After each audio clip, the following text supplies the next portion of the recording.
Fires. Who wants to start us off? I have a ton of questions, but I'm not going to hog the show here.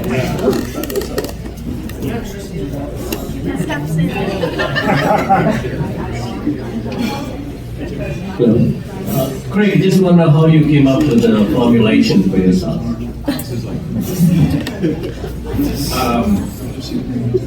So I was a chef de cuisine of a French restaurant. I ordered jalapeno.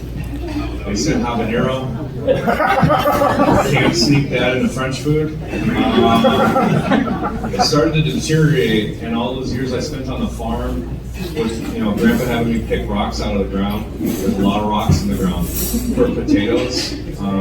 I knew what it meant and how much energy it takes to take something from dirt to pass through all the people it takes to get to a table. So from a little boy, I could never accept watching stuff go into the trash. It was about to go into the trash.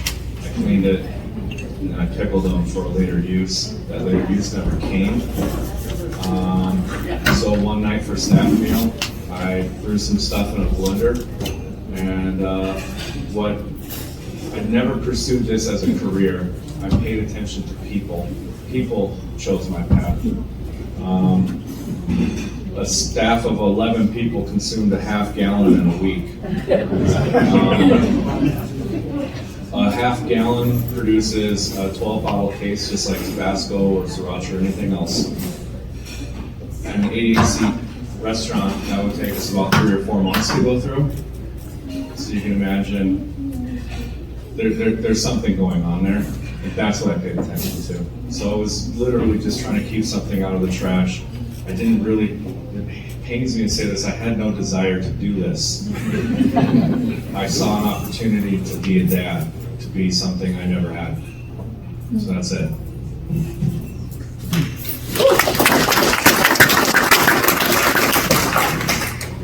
Thank you. Who inspires you? Who do you think about when you're down on your knees and you're frustrated? Who do you tap into to pull you up and give you inspiration? That's a question for each of you, or whoever wants to take it, I guess. I guess it's my kids. Those are my rock and my motor that keeps me going. And I just keep looking for something, and they're the ones that inspire me. And not just my personal kids, but the kids that I used to work with. For me would be my wife, my family, and then I wish I knew somebody I mentor up and I mentor down. So I have a mentor. He's actually the grandfather of technology in our state. He's 98 years old, and so he's been my confidant through my years of ups and downs. And then younger today, the savvy individuals coming out of school and work experience in technology industry has really helped me to bounce questions off of and show myself with learning from them. I would say for me, beyond the typical, right, my parents, I was blessed by God with wonderful parents and all of the opportunity a person could ask for. So it's almost like you have a platter and everything's being given to you, and you can either do something really great with it and achieve and give back to your kids and your community the same way that you were given to. And I think that's probably my primary driver, is knowing that I wasn't disadvantaged. I had every advantage given to me. And if I take that and I squander it away, what a loss. What a complete loss. The other thing, this sounds really stupid, but when I get really down and out about life, I always think of the first time that I thought about entrepreneurship, and it was actually when I was driving to work up in the cities, and it dawned on me, it just clicked all of a sudden when I was waiting in traffic, stop and go, that there wasn't always a road there. Like the simplest thing. I'm sitting there, I'm kind of looking around, and I'm like, there was not always a road here. Somebody thought to put a road here. And then somebody thought, hey, that's a good idea. And then they all worked together, and all of a sudden we had a road here. And I thought how much we take things for granted, like the things that happen in the world around us are either just magical or these are superhumans, and they're not. they're just normal people like us. And I thought, what can I do with my normal peoplehood? And here we are. So that drives me. You guys, society, driving everybody forward. Right, you want to introduce your I can't, actually, my dad is, I told you my dad's here. It's John Foreman. He's sitting here at table 9.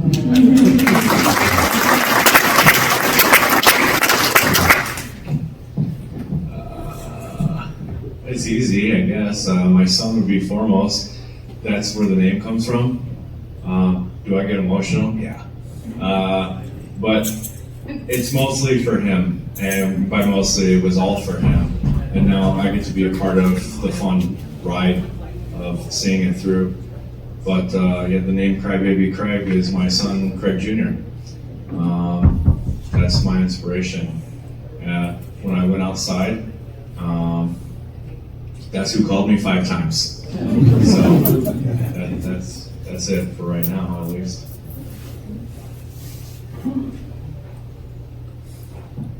Anybody else have a question?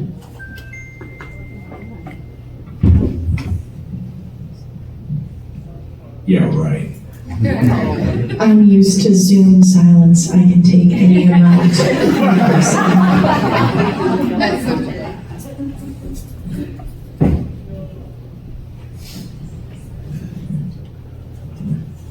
I'd just be curious to know where each one of you see yourselves in 5 years. Sorry.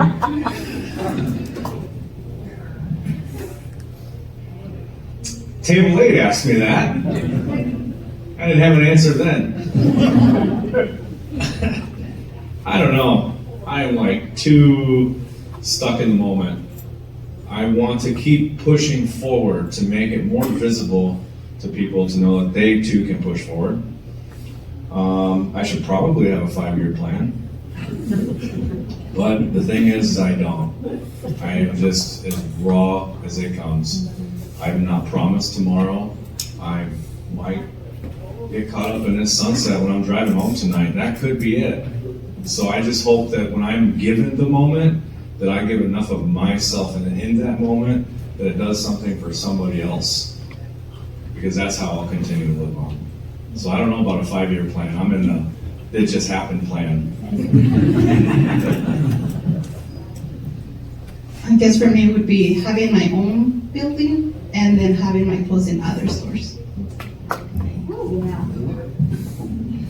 Personally, just having more time for family. Running 2 companies takes a lot of time, as we all know. I know how you've done that.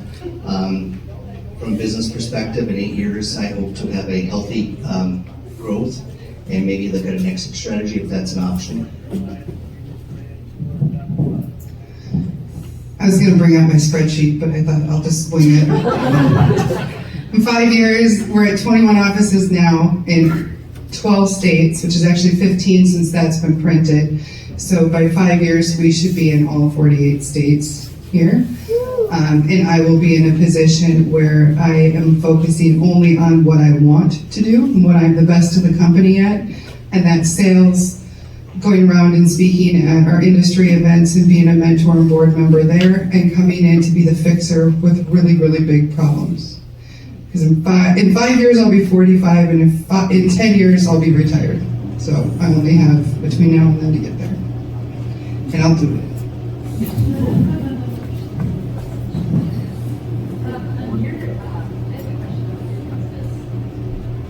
With all of would you consider your software development kind of an AI step in that direction? And then also, if so, where do you think that that's going to take us in the opportunities for entrepreneurs? Yes, it would be AI, just with the digital technology today. So today, with healthcare, most people go through an agent, which the agents will always remain there. But there also will be the opportunity to go on your own, and depending on which way healthcare goes, there's going to be technology needed on the back end to facilitate all of this, and that's where our play is, whether you're going through an agent or going directly. we're a big piece in the back end, working between the carrier and the portal, if you will, just making it more streamlined, more easy, more efficient. I don't know if that answers your question, but it's really the digitizing, which a lot of it today is you're sitting there, a lot of you use Minshare or healthcare.gov, you're entering in your data, where we digitize all of that. I mean, if you can think of that, that's where it's going to go. And through the office, if they've already got the data, rather than re-enter it, it'll just be automated.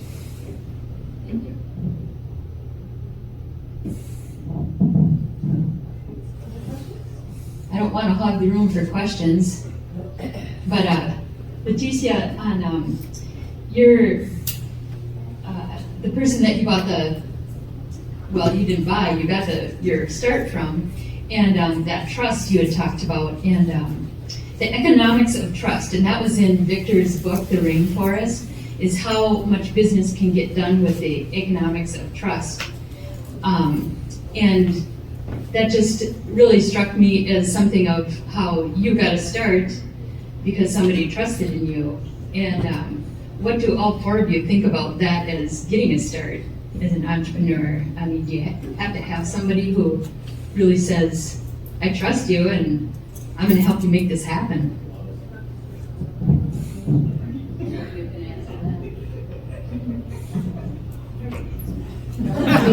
Well, first and foremost, I mean, going back to Smith in 2006, they trusted in me, and that helped me launch.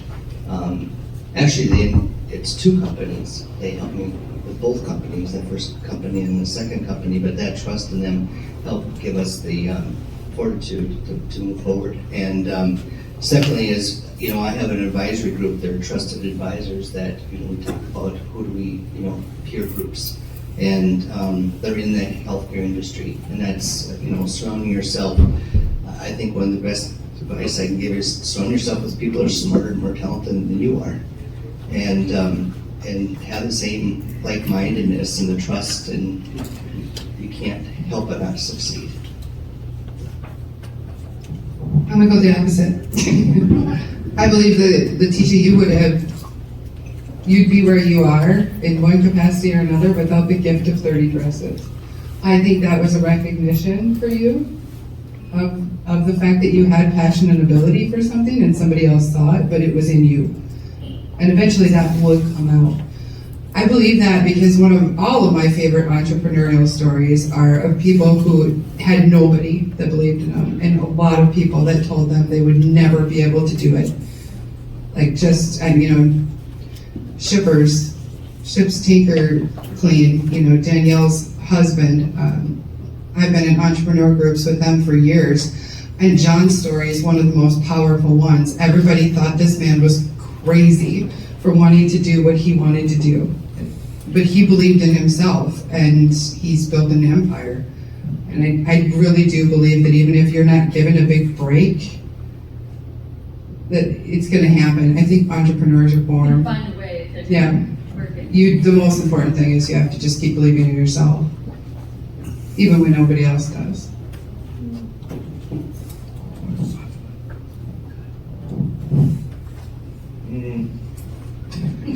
Trust. Yeah, I laid it out. I flat out said no one believed in me. But by believing in myself, enabled people to trust what I was talking about. Like this foundation. You guys believed in me. I had to put some work in, But by believing in myself, enabled others to trust me. I trust select few. And then there's the polar opposite where it's just I love and trust every single person in the room. But that's again, it falls to the vulnerability aspect. I find that if you can really let an absolute stranger know who you are, what you are, how you feel, you're almost embodying to them, hey, this is all of me. I trust that you'll do the right thing with what you know and how you feel about me. So it's a fine line. I think it's both. I think you start to believe in yourself first, and then the trust will follow after. I know there were a lot of questions earlier while they were talking, so Anyone else? All right. Oh, we got another one. Do any of you use EOS traction? EOS track. Do any of you use EOS traction? If you're familiar with it, then you might know that's why I didn't take out my spreadsheet. My spreadsheet's actually my vision traction organizer. And I coached traction for a lot of small and mid-sized companies at the very onstart of Good Steward Consulting and pivoted into what we are today after about 12 months of doing that. So yes, used it at my last paid career at a financial services company as VP. We implemented it there. I used it with my first business, and it is going strong with my third business as well. So yes, EOS, the Entrepreneurial Operating System, based on the book Traction by Gino Wickman. If you have not read it, please do, and there are coaches out there available to help you implement that within your organization to extreme success. So, I do. All right. Any of you guys? You guys? Until you explained it, I didn't even know what it was. So.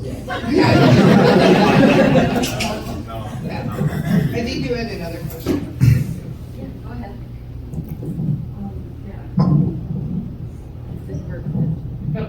Okay. So I'm curious about how each of you think with your business around uncertainty. I'm thinking of COVID uncertainty and then climate change uncertainty, environmental uncertainty. It's a bold time to be launching, and so especially this question about a 5-year plan. I'm curious how you think about your vision in terms of all of the shifting grounds around. Great question. Who wants to start with that one? Let's let it roll. Since it keeps coming up, I feel kind of like I underplayed a 5-year plan. I promise I'm way more aggressive than I put myself on, but I think about it a lot. Everything to my progress has been about waste. A classic, oh, she's not here anymore. I leaned over and I said, waste not, want not. That was another old grandma.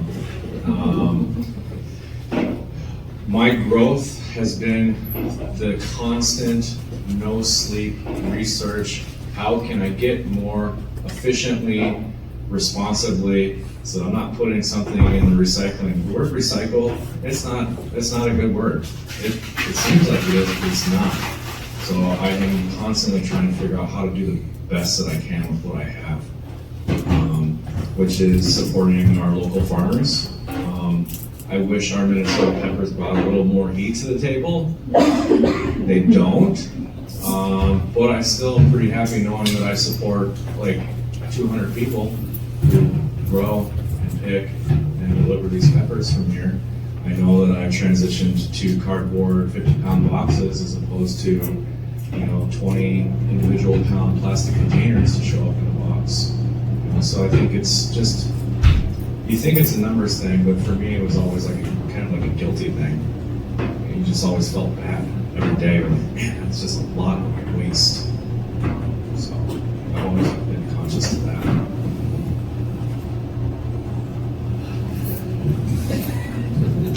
With our technology, we're SaaS, so you can use it from your home, your business, in your car, on your beach. So it really has come into play and has got a lot of traction since COVID. Matter of fact, we have testimonials that it saved some businesses when they could not go out to a customer and offices around the country. So sad to say, it actually has helped our business, and we're prepared for that, and actually we're in a good place. And this is ongoing. You'll see more of that, whether you need that digital, or a consumer or an agent or a carrier needs to get out to their consumers in electronic format or digital. What would be happy to say, right? Yes, I would be happy. I would say 2 things. One, I don't know of any certain environment where you can jump in, regardless. So my first part of my career, I was in corporate relocation, and what happened? The housing market crashed. The next career I had was in finance, and what happened? The stock market crashed, right? There is no certain time to enter any market, and there will never be a level of certainty that you will ever be comfortable with completely. But during COVID, when COVID hit for our business, I got really scared, because we're public affairs, we're public outreach and community education. How do you connect with host communities who are going to be receiving these large wind and solar projects that are scary? Nobody knows anything about the technology. They don't know what's happening, and it's our job to go in and either set the stage so everybody understands, or I'm the one that goes in and gets yelled at. I'm the one that gets cursed at, right? How do you do that in an environment where nobody can go and see each other? I took it as, this is a challenge, and if we can master this, let's do it. And that's what we did. We doubled the size of the business during COVID with public outreach and communication virtually, which seems impossible, but every challenge is truly an opportunity. And that's kind of where that fail quick comes from. How are we going to do this? Let's try this. That didn't work. Move to the next one, move to the next one. But I mean, unless you're manufacturing toilet paper, yeah, I just don't think you're going to have a certainty with regards to that. You just have to be able to pivot, be responsive. And most importantly, keep a pulse on what it is that you're providing, your industry, your service, your product, your target market, your customers, your employees. You have to have the pulse so that you know when you're supposed to move and jump. That's what I would say. Just say one last thing, adapt and be open to change. Actually, for me, it was better because we did a live on Facebook. So people were at home. They were not doing anything. So they were just shopping. So it was a good deal for me. And then we also offer, the mask and hand sanitizer, and then we made appointments. So we only have few people at my house at a time. So it actually worked out for me because I learned to do the online, and also now that I'm able to do pop-up events, I can go and people can actually meet me in person now. So it was good for me. By that time I was already with me, and I had a mentor, and he knew the times, because I guess there's a time that it was best to sell. So it was at 9 a.m. and then at 5 p.m.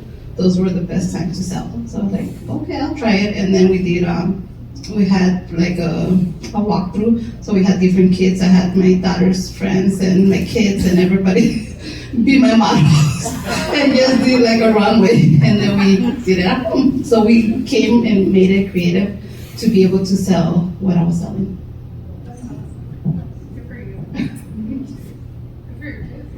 Awesome. Well, let's give our entrepreneurs another round of applause.